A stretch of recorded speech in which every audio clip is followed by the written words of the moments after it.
Gold, a metal like no other. Symbol of wealth, power, divinity. So rare, so hard to find. So much hard work before you can hold it in your hands. Highly valuable, a metal of supernatural beauty and origin, created from stardust. Gold inspires greed. People travel far in search of it.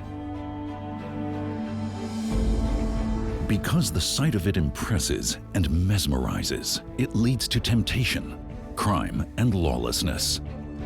The other side of the coin.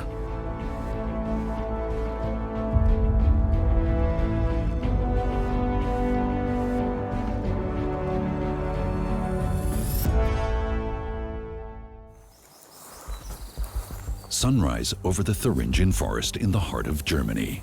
Kevin Blasevich and Robin Weisleder are looking for gold. The two have been here before and know the trek to where something may lie will not be easy.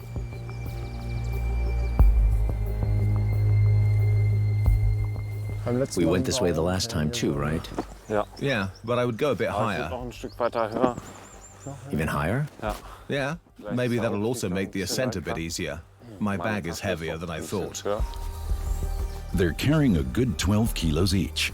Pickaxes, metal detectors, provisions, a few cans of beer. They know that any worms are for the early birds. It's still fairly cool, and maybe we'll see some animals along the way. Basically, you knock yourself out all day long, and then you search for gold late into the night.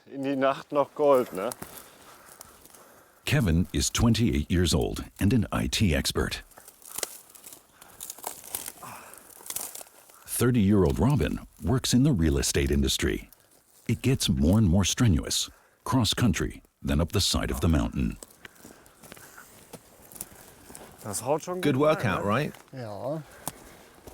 Yeah, not bad at 5 in the morning. It's starting to get warm just from climbing. There are tree trunks everywhere. The bark beetle has ravaged the forest here. Soon, the worst is behind them. Very good. Half the battle is already won. Now I'm exhausted. Nice. The view at an altitude of around 700 meters is the first reward. It'll be easier from here on. Kevin and Robin have been hunting for gold together for 7 years. They know what signs to look for. Here's the bedrock. That's what we're looking for. If there's quartz in a fissure like this, it's a good indicator that there's gold in it. And that's what we're looking for. The path leads over rock, and perhaps also gold, that formed millions of years ago, crystallized magma. As it cooled, quartz veins formed, sometimes with gold inclusions. Here in the Thuringian Slate Mountains, gold mining dates back to the Middle Ages. Miners are said to have extracted some 25 kilos from the tunnels in the area. After that, it was no longer worth the effort. Just think, back then, prospectors mined the gold with pickaxes. That was really hard work. The tunnel is closed off, but the area in front of the grating seems promising enough. The two are not driven by the prospect of a big find. What counts for them is the search.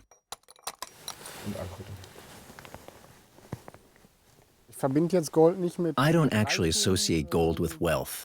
Okay, sure, of course you want to be successful and find a piece. But I've adopted a pretty realistic attitude. You're satisfied with the little things. And when you find something bigger, then you're even happier.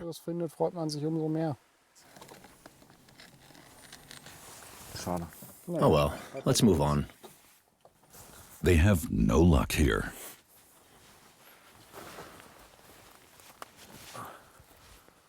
This aspect of luck, probably also the fact that it's seen as a kind of divine favor, has fueled the gold myth. If you find gold, even the smallest piece, then it's always something valuable. You think the gods have smiled on you. Divine favor is also needed to find the legendary Rheingold, the treasure of the Nibelungs, an ancient German myth about betrayal, murder, and a cursed treasure. People are still searching for gold in the Rhine today. Tracking down the eternal metal, they chase after it in every country, inspired by legends and by true reports alike. All the way to the depths of the ocean floor, where tons of looted gold lie in old sunken ships, and where geologists believe there are still huge natural deposits in the ground. The artificial production of gold would have been the opus magnum, the masterpiece of alchemy. But the search for the formula of all formulas, the philosopher's stone, failed again and again. It ultimately produced porcelain. It's a quest. Perhaps it's also a search for that one moment that changes your whole life. Maybe even a search for oneself. Possibly the search for redemption. In any case, there's always a mystical aspect to it. Time and again, treasure hunters have tried to wring more out of the Thuringian Mountains. Okay, careful here. Holes in the ground bear witness to this at every turn. Following in the footsteps of old gold diggers is not without its dangers. Here we have another unsecured tunnel entrance. That hole is 5 to 6 meters deep. Someone has already been in there looking for something. You can easily slip if you come up this way. One stupid stumble is enough. Kevin and Robin have known each other since childhood. Documentaries about gold prospectors led them to their unusual hobby. Searching for gold in Germany pales in comparison with searching for gold in Canada or Australia. But there's also a touch of adventure in here. Kevin is suddenly overcome by gold fever. He spotted a promising geological formation. Look at the size of this quartz vein. It's huge. It's very, very big. A lot of mosquitoes here, quite a few. Oh, look back there. A whole swarm of mosquitoes. I got bitten right away. Prospecting demands a certain tolerance for suffering. The light goes out briefly. Nothing ever quite goes perfectly as planned. Kevin tries to detect gold in the quartz with a metal detector. The device indicates a hit. Now I've found a screw. The device also detects screws. That's why it's beeping. No precious metal, just scrap metal. There's a lot of adversity to overcome in this narrow crevice. Mosquitoes, then debris in my eyes. But you just keep on going anyway, till you find something. For prospectors, giving up is not an option. Hope springs eternal.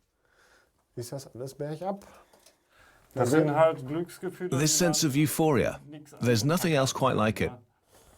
Unfortunately, that's all we're going to find here. Okay, let's go to the stream now. If there was gold up here, some of it would be further down the stream as well. Due to the weather, some gold ended up in the river. The hunt for gold is full of failures. That's always been true. But we're not giving up. Off to the stream. This metal exerts a magical power, and it's been that way for at least 6,000 years. That's how long people have been working with gold, and the fascination has lasted just as long. Gold is a unique material with special properties. For one thing, it doesn't corrode. In 5,000 years, it will still retain the same shape it has today. It's also relatively easy to work with because it's so soft. And it's safe to say that it's highly aesthetic. As a metal, it emits a warm sheen that almost makes it seem alive. Gold captivates people like no other metal. including journalist and financial expert Daniel Eckert.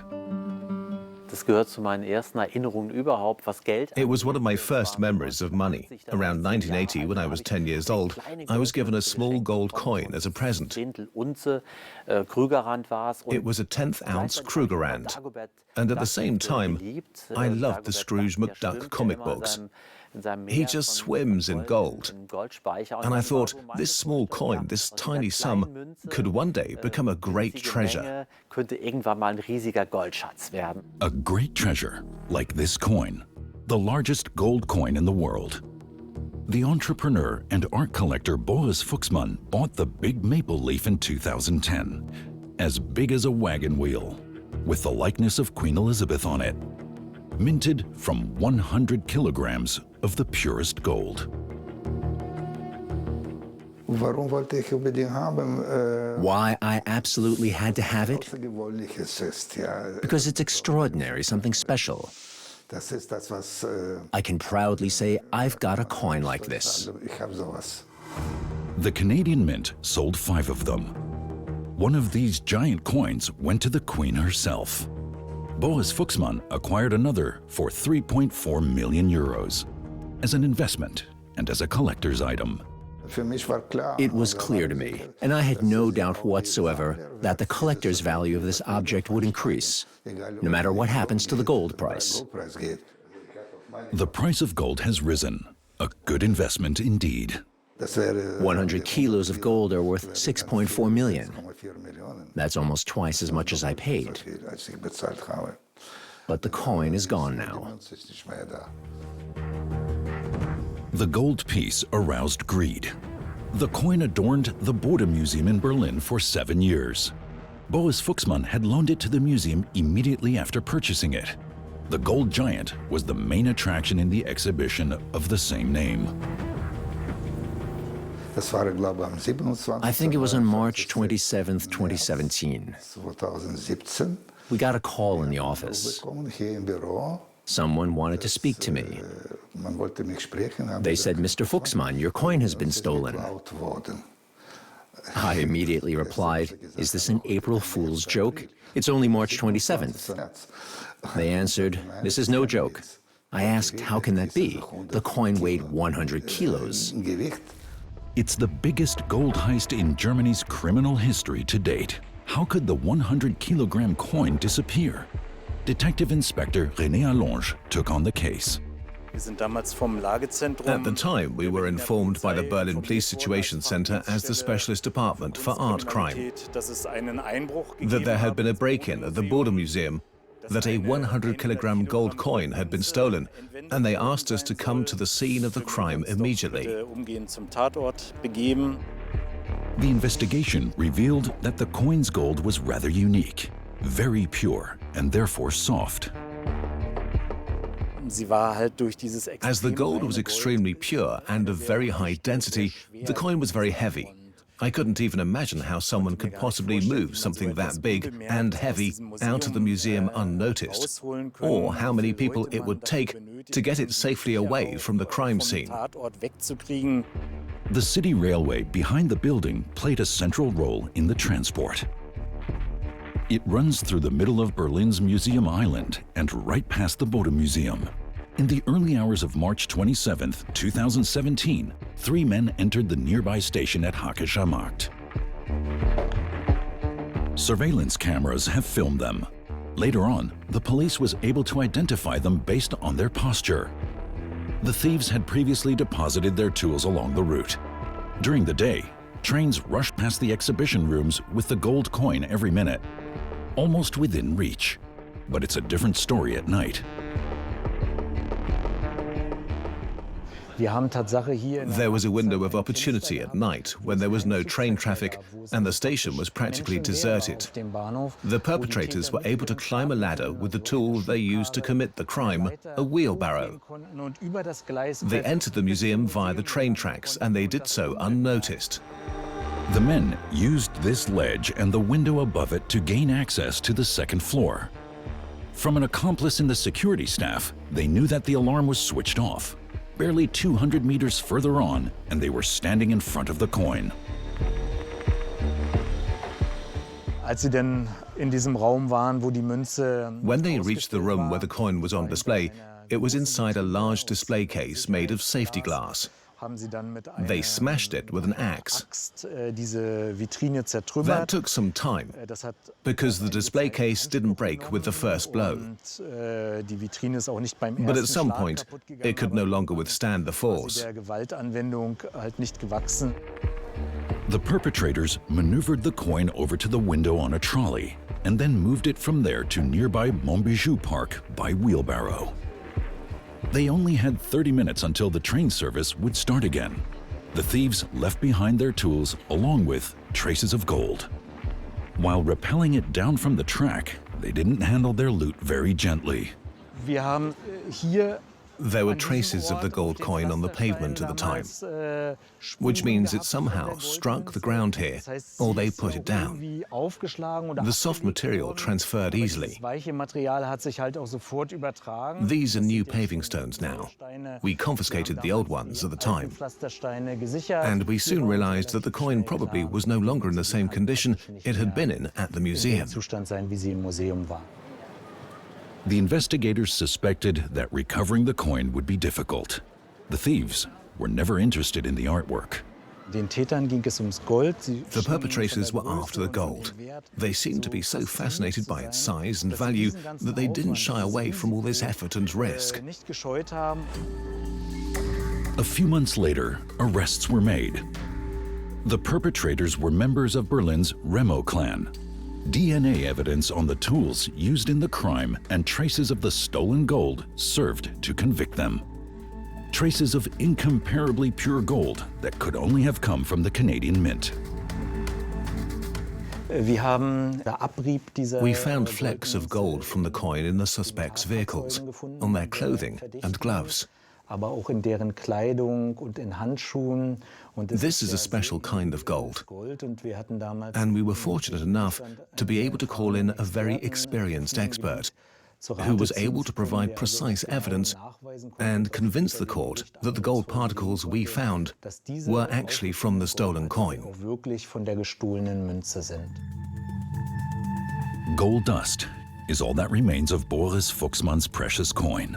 The dust was apparently created when the perpetrators cut the coin into many individual pieces. The police suspect that they melted it down. It used to be mine. Now there's nothing left. Too bad. It really was a work of art. To other people, it might seem like either just a coin or just gold, 100 kilos of gold. But a collector sees both united in one piece. 3 of the 4 defendants were convicted and sentenced to a maximum of 4.5 years in juvenile detention. The purchase price of the coin was reimbursed to Boris Fuchsmann by the insurance company. The perpetrators never revealed what became of it. The tragic thing about gold is, in a sense, it's disloyal because it can't be assigned to any one person. An account is in my name, a share portfolio is in my name. Many things are personalized. But gold is just an object. If I have a huge gold coin, I can simply cut it up and melt it down, and then it's just gold. And the origin of the gold can no longer be traced. It can no longer be verified. The theft of art treasures made of gold is part of human history. Stolen gold became money. In the 16th century, Spanish conquistadors stole the gold of the Incas in South America. The quantities were so large that the metal lost value in Europe. The first inflation in world history. The Spanish conquistadors' insatiable greed ultimately led to the downfall of the Inca Empire. At that time, gold was a means of payment in Europe. It was a currency. And in South America, the Incas used it primarily as a material for ritual objects. The Spanish were also fascinated by it. They came to America as conquistadors to find the promised land of gold, the El Dorado. And that led to a kind of mania. It was like an ecstatic gold rush. 3 centuries later, another gold rush. This time, the supposed El Dorado was in North America, in California. And again, for many, the search ended not with happiness and wealth, but rather with violence, robbery, and death. In fact, there are only a few reports of prospectors who actually became rich. At the same time, the sellers of pickaxes and washpans and all the trimmings, and also the carpenters who set up towns for the prospectors, they made more money than the prospectors. But there's always the hope that if you find that one big nugget, then you'll be rich in one fell swoop. It's a bit like a gambling frenzy, believing that one lucky find will change your whole life. At a stream in the central German uplands, Kevin and Robin want to try their luck again. They squeeze themselves into waders that allow them to stay in the cold water for hours. The two don't expect their lives to change if they find gold, but they would like to discover traces of the precious metal. They've invested about 5,000 euros in their equipment. Clothing, baskets, spades, and much more. And of course, pans. You're using the sponge pan here? I'll take that too. Okay, let's see. The course of the water determines where gold may be found. I'll try this inside curve. Then I'll try the outer curve over here. Gold is mostly found in inner or outer bends, behind thick stones. As you can see, there are lots of stones in the stream bed where it likes to hide. But we've always had the most success in inside and outside bends, because that's where it settles. In winter or in the fall, when the river has more water, it always takes the shortest path, and that's where gold can be found.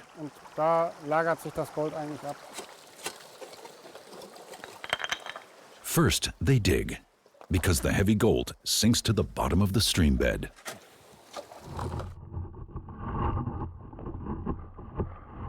Robin and Kevin heave shovelfuls of sand and stones from the stream and fill them into baskets.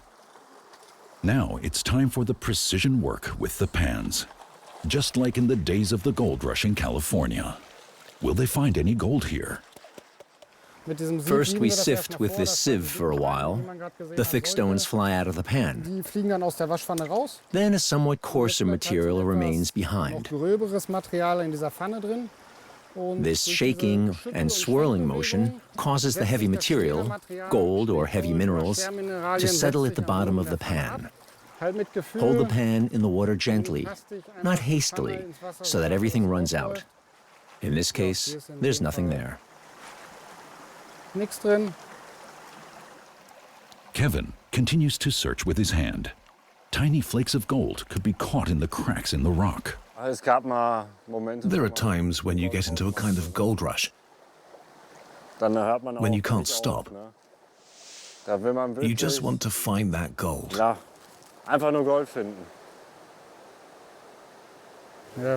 Hold on, let me have another look. 3 washpans and no trace of gold. You've done 3. This is my 3rd one as well.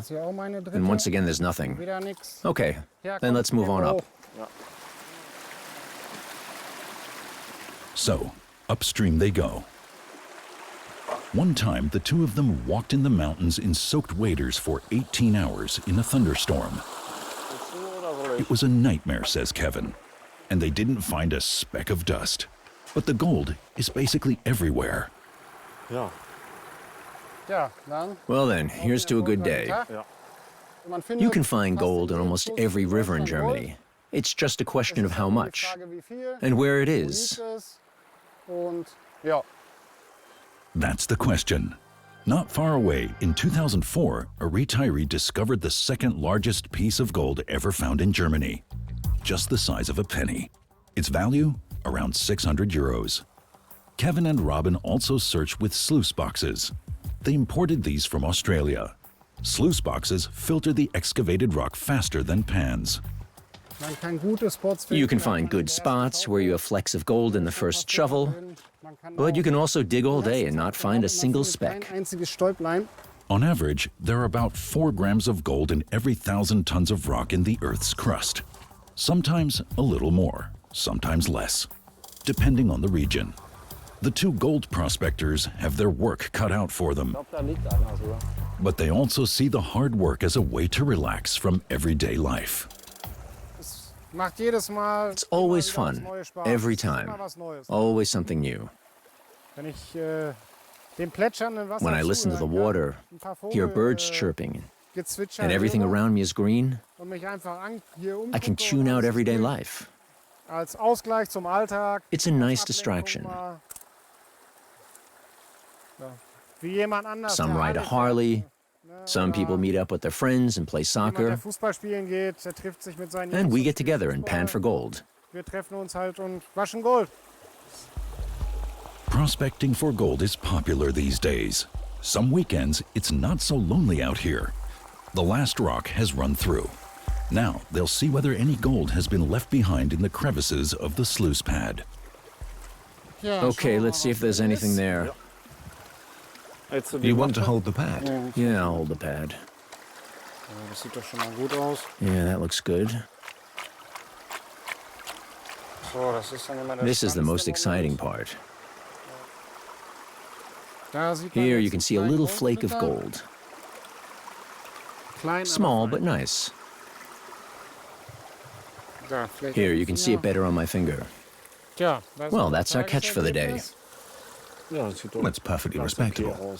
A tiny piece of gold. Robin carefully draws it up into a bottle, a success that spurs him on. I'd say we'll dive tomorrow. Tomorrow will be the perfect weather for it. Then we'll do that. The gold dust in Robin's bottle was washed into the stream from the mountains by weathering processes. The gold in the Earth's crust came from outer space, as the remnants of a cosmic catastrophe.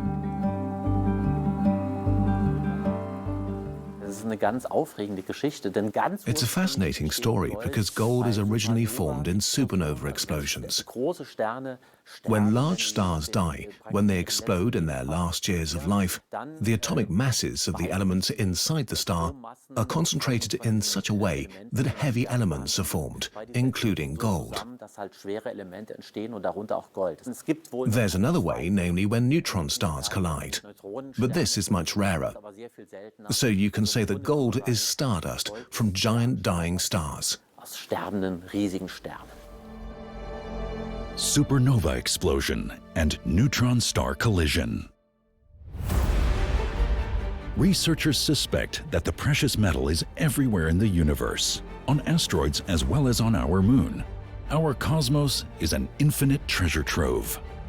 So far, however, humans have only been able to mine the gold on our planet, on average around 3,300 tons per year. The largest producing countries are China, Russia, Australia, Canada, and the USA. The deepest mine is located in South Africa. Gold is dug there at a depth of up to 4 kilometers. All of the more easily accessible deposits have long since been exploited.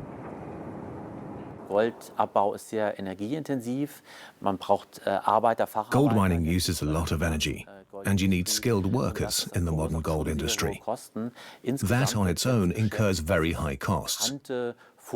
Geologists estimate that there are a total of 52,000 tons of known gold deposits that could be mined over the next few years. At the current rate of gold extraction, they would last for maybe 15 or 20 years. That would essentially mean the end of gold mining in the future. The demand will never end. Almost half of the world's available gold is processed into jewelry. Recycling is also becoming increasingly important. Coins, jewelry, dental gold. Old gold becomes new treasures. Gold is imperishable. This is also part of its mythology. I think that's what makes it so incredibly fascinating. Gold is a material that you can't get rid of. You can't burn it. You can't throw it away. You can't shred it or whatever. It's just there, and it's used again and again. I find that very exciting. Entrepreneur and jewelry maker Guya Merkle has discovered a completely different source. The gold for the sparkling treasures she presents in her Berlin showroom comes primarily from old cell phones, jewelry made from scrap, electronic waste. Electronic waste. There's nothing particularly beautiful or luxurious about it. Nevertheless, it is what it is. And seeing what can be created from it has great symbolic value. Something with such negative connotations can be used to produce something so beautiful. The classic among gold rings is also made of cell phone gold, the wedding ring. Here too, the effect is magical.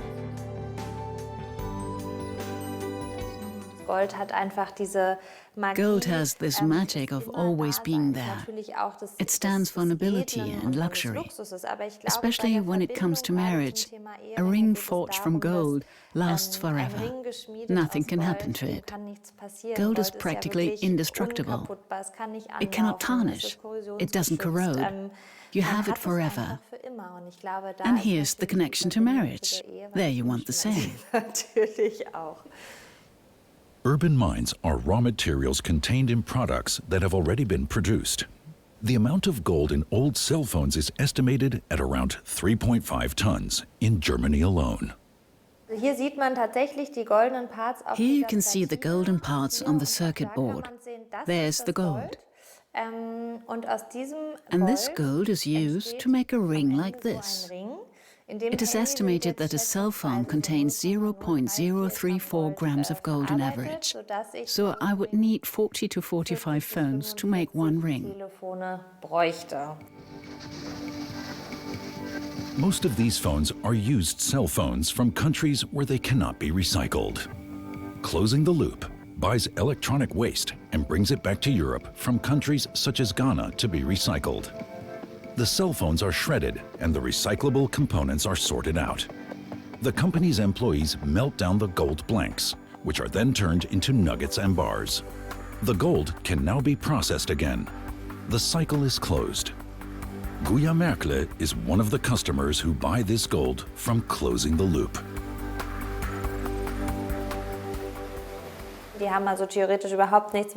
The organization has nothing to do with the jewelry industry. The team just wants to make sure that old cell phones are recycled properly. And we buy the gold resulting from this recycling process. It's a company from the Netherlands, and it's a nice partnership because we continue to finance their work by buying their gold.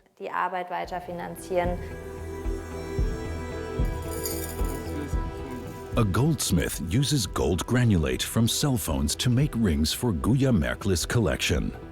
The gold is heated in the casting machine until it is liquid.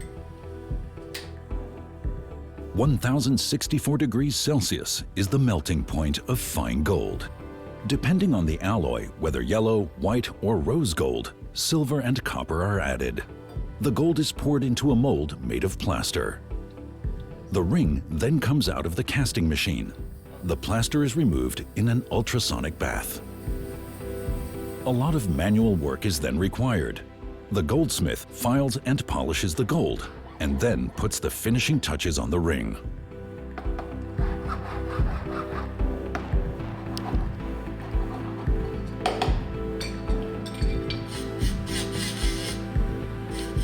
The many tiny gold components of scrap cell phones have found a new use as jewelry.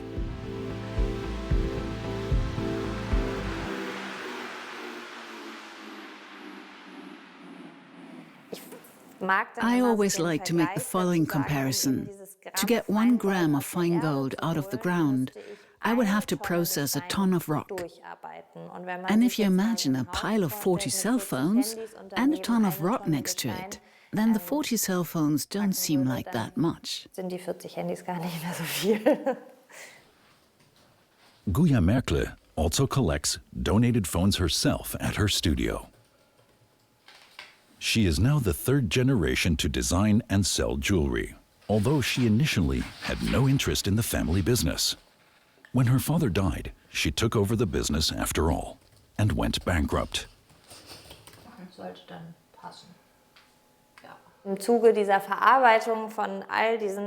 While processing all these things, I traveled to Peru. And there I had the opportunity, by fate or by chance, to visit a gold mine. And so I got access to the raw material from a completely different perspective. I was so shocked to see what I experienced there in this gold mine.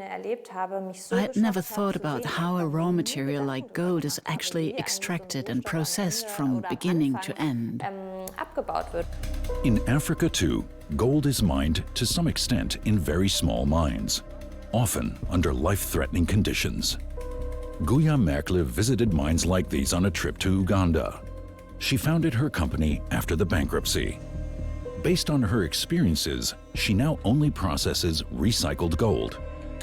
With the foundation, she tries to help those who risk their health to get the gold out of the ground. Then the gold ore is ground. This is done by hand using stone tools. Water, mercury and cyanide are added because they bind the gold, thus producing gold amalgam. This substance is then heated over a fire and washed in the river. And what remains after burning and washing is this. Dirty gold, in the truest sense of the word. The mine from which it originates has since been filled in at the instigation of Guya Merkle. The workers now produce liquid gold, honey. The conversion was financed with money from her foundation. A story that fits better with what jewelry means to many people. Jewelry always has a story. It stands for luxury, for emotions. You don't buy a piece of jewelry because you're bored. You either receive it as a gift or you buy it yourself on a special occasion. On the other side, you have these dirty and degrading working conditions, a source that isn't good at all, and that means pain for so many people.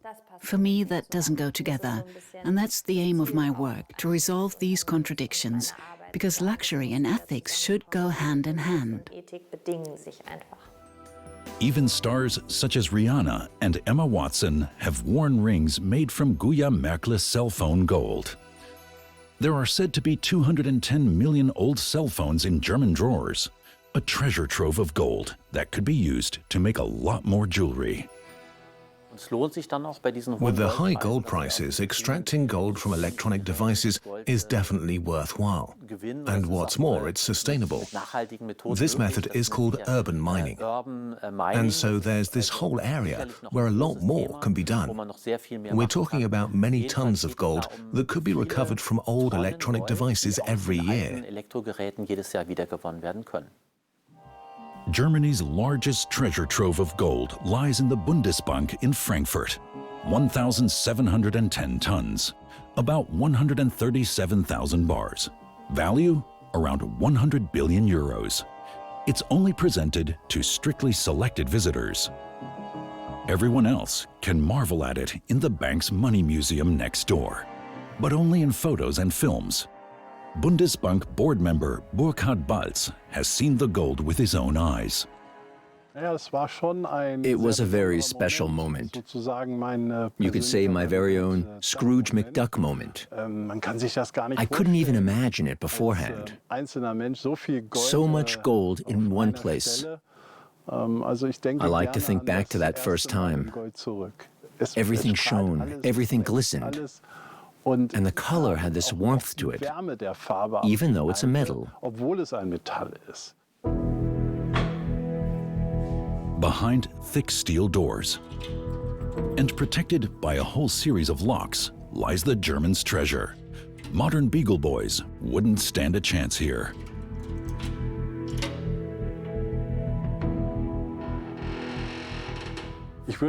I wouldn't advise anyone to even try, because the security measures are excellent. We're talking about a large vault. As a matter of principle, we do not disclose exactly where the vault is located. Here in Frankfurt, it is most certainly in the area of the Bundesbank's headquarters. But no details are disclosed. And most importantly, we have a considerable number of federal police officers guarding the vault and the gold treasure within, the gold reserves. A real bar is on display in the Money Museum, also well secured, behind bulletproof glass. It's worth as much as a single-family home, 700,000 euros. Anyone can touch it. Lifting it is more difficult. It's really heavy, 12.5 kilos. Gold is extremely dense.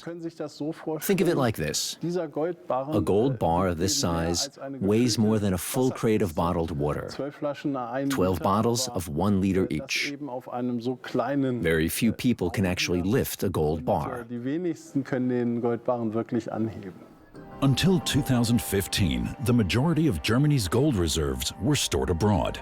Then, the Bundesbank brought almost 700 tons from New York and Paris to Germany. Everything was top secret and handled at the highest security level. No bars were lost en route, and they are all genuine. There are various test methods. The most common is the ultrasound method, which is usually applied first. The density is a relatively good indicator. Is it a real gold bar? Do we have pure gold here? With the procedures available at the Bundesbank, we can ensure that the gold bars are all genuine. Each individual bar reveals its very own story. For one thing, you can see who the manufacturer is. In this case, Degussa. Then there's the purity of the gold, the year it was made. This gold bar is from 1956, which means that it was one of the very first gold bars that the Bundesbank received at the time. With more than 3,000 tons, Germany has the second largest gold reserves in the world after the USA. Some of the German inventory is still stored in New York. New York is also the largest trading center for precious metals. Traders from all over the world buy and sell on the COMEX in Manhattan. The cumulative amount of gold mined throughout history is actually astonishingly small. Just over 200,000 tons. If it were all formed into one cube, each edge would measure about 22 meters long. Such a cube would easily fit in an intersection in New York's financial district. Gold earns no interest or dividends, and the safe to store it costs money. And yet for many it remains the anchor of security, especially in times of crisis. For banks and private individuals alike, altogether, Germans own around 9,000 tons of gold, in coins, jewelry and bars. It's a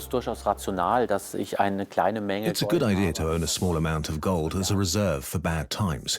It makes perfect sense, even if you have other assets like property, perhaps an equity fund, life insurance. Gold has its own characteristics. And I think it's incredibly reassuring to have a portion of your assets in gold. In all, Kevin and Robin have found a total of about 30 grams of gold in all their expeditions in Germany combined. Kevin would like to go to Australia and search for gold on a grand scale. But first he tries diving in Thuringia. It's pretty cold. The water's 12 degrees Celsius. I'm going to be out of my comfort zone.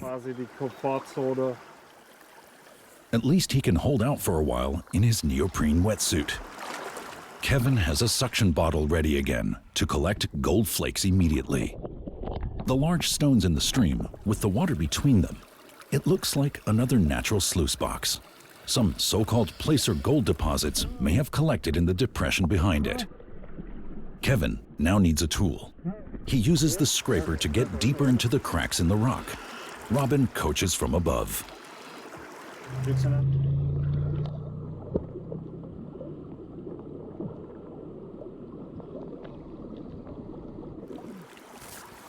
What about that one there? Kevin waves a rock free, and yes, something sparkling there. only visible with a really trained eye.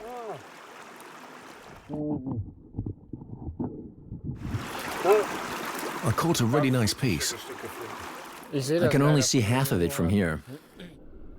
Lots of water in the bottle, some sand. The gold is barely visible. We'll see that afterwards in the pan. So far, only Kevin has any idea how big the haul really is. But it looks like a success story. Incredible. The last days have already paid off. Just for this moment.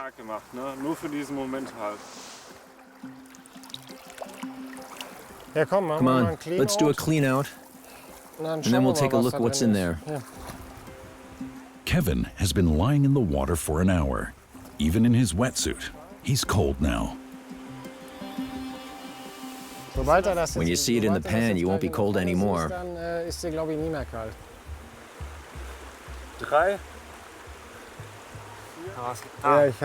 This is a really nice piece.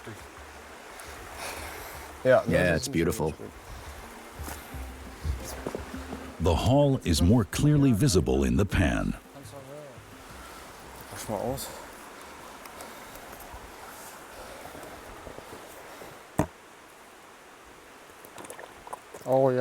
You found yourself a really nice piece. Awesome. Much better than yesterday. Take your glove off before it gets stuck on it. Here's one. A few more here. That's a really nice piece. I'd like to keep going. That's awesome.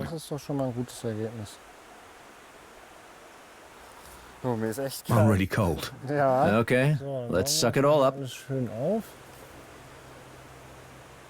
Shiny little gold flakes, worth maybe 3 or 4 euros, and yet, the 3 days have been worth the trouble, say Kevin and Robin. Finally, the barbecue is fired up.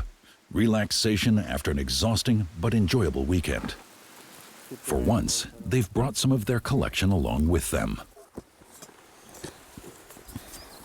It's turning into a nice collection. We don't have everything here, but this is a large part of it. Everything is meticulously organized by location and year, and there are stories and memories attached to every tube of gold. That was also a great haul. Yeah, in 2021. I remember how we sat there and washed it out. It took forever. This gold here is from North Rhine-Westphalia. You can see that these flakes have traveled quite a distance along the river because they're rounded.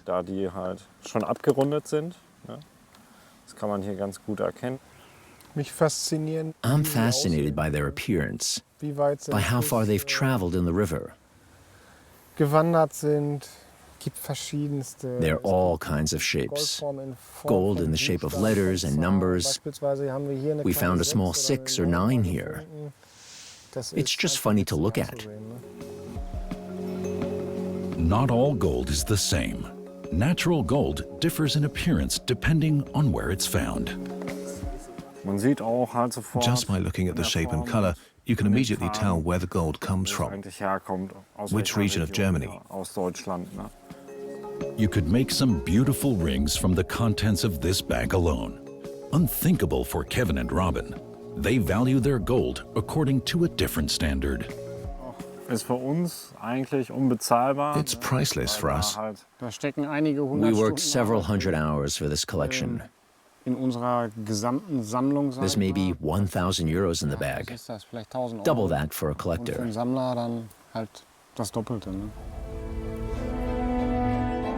Gold. It awakens desire and yearning. A symbol of beauty and luxury. It's an investment, and it inspires greed. Gold means many things and has many repercussions, good and bad. It's a treasure that the earth does not relinquish easily, ancient and everlasting. Gold is the magical metal.